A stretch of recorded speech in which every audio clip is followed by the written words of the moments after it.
guys, it's me, Sean James from 999 Capital, and in today's video we're going to be talking about why the silver demand has been increasing so steadily. And we're going to dive into that, talk a little bit about the history of it, some of the trends that we're seeing, especially as it relates to gold. So first, before we begin, as I'm sure you know, you've probably seen a lot of people waking up to the fact that this fiat currency system we're in is no longer sustainable. They're looking for other forms of currency to help them generate some wealth. And one of the big ones is cryptocurrency. Now, I'm not knocking down crypto. I know a lot of silver and precious metal guys have done the same, but I think there's a lot of great opportunities made to be had with cryptocurrency. And personally for myself, I use two ones I invest in, is Kinesis and Silvercoin. A big reason for that is that it's strictly silver backed. So with Bitcoin and Ethereum, there's nothing to back against that, so it could be a little bit riskier. But with the Silvercoin and Kinesis, it's a little bit different because it's got something physical and tangible to hold on to. And if you want to learn more about Kinesis, I'll leave a link down below. You can sign up with an account with them. But why has there been such an increase in demand for silver? Well, it largely has to do with gold and the increasing gold prices. I know last week there was a bit of a dip, but as Scott Menard, he's a billionaire hedge fund manager, he's frequently an analyst for CNBC, he was explaining that by looking at the trends, he can see that gold could reach $5,000 an ounce, and maybe in some cases $10,000. I know I don't want to get your hopes up or anything like that, and I think it's very important to keep a level head when making an investment decision like this. Look at all the facts, do your own research, what have you. But when gold increases, silver, because they got a big brother little sister type relationship, it's going to increase too. And the big difference is, and this is what's so appealing about silver, is that it's going to see a bigger percentage gain than gold. And that has largely to do with its low price. Because silver is lower priced than gold, undervalued or not, we'll get into that. Because it's so low, it attracts many investors to start buying into it. And this, in turn, helps to increase the value of the 1 ounce silver bullion. But let's take a step back a bit, and let's look at the time when silver actually outperformed gold, which was in the 1970s and 80s. When it did this, the COMEX and the CFTC, the Commission's Trading Exchange, they really did not like that. So they made little changes to silver trading rules, and the ones who suffered the most were the silver investors who had bullish gains on silver, like the Hunt brothers. They suffered the most during this time. And the Hunt brothers, I'll talk a little bit more about them in a different video because they're absolutely spectacular when it comes to the silver and precious metal markets. But anyways, when they did this, it also gave free power for the Federal Reserve to increase the interest rates because everything was so low. So at the time, the US debt to GDP ratio, it was pretty low. So it helped the Federal Reserve to increase their interest rate to up to 20%. But today you won't see that happening because the Fed does not want an angry mob coming at their door. So they left it at 2.7%.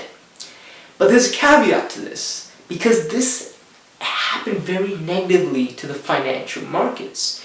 And if you've looked at the trends in the markets, which I'll show in this video, what happened was that the financial markets started to implode on itself. They were making very little income when it came to the interest rates. So that when they're making more loss than they are making gains, there's going to be a decrease in profit, right? And that's what you can see happening. But regardless, after that, silver started to go to its regular state. It started to underperform, and a lot of people started to get detracted away from silver. But now, even though the annual silver supply is decreasing, as you can see, the net demand for silver ETFs and physical silver is increasing.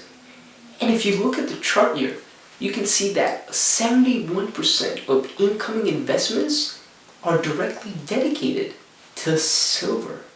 That's pretty amazing. And just to give you a little bit more context, the US Treasury and the US Mint, they both stated that there was a big shortage in their silver bullion, which I'm sure you've heard of if you've been following the news.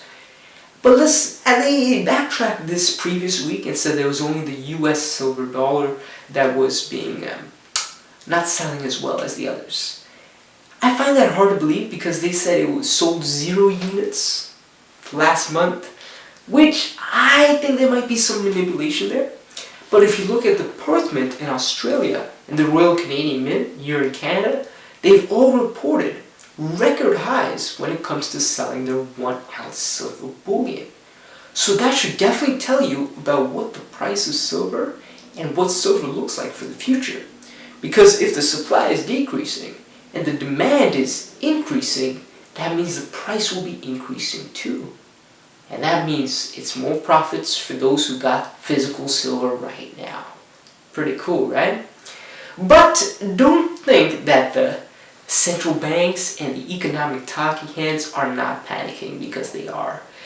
At the G7 summit that happened, I believe on Saturday or Sunday, I gotta double check that, but they had said that they're inventing their own form of cryptocurrency. Now, although I talked about very favorably about crypto just in the beginning of this video, don't be fooled by their crypto, because it is just a marketing gimmick to keep you under this shackles of debt slavery. That's what they operate on, that's their business model.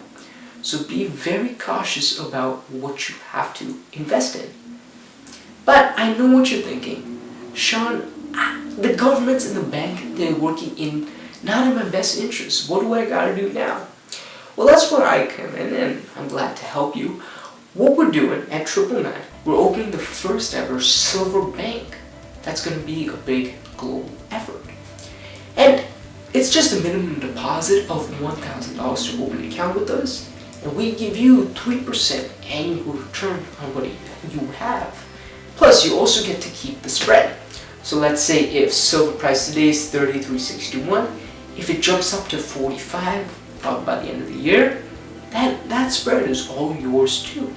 So realistically, you're looking at about 150% return on investment. Pretty cool, right? If you want to learn more, stay tuned. Subscribe to our mailing list. I'll put a link in the description below. You can click on that because we will be launching in the end of August, early September. And if you're one of the lucky 100 to open an account with us first, you receive a free US silver dollar, or if you live in Canada, a free Canadian silver dollar.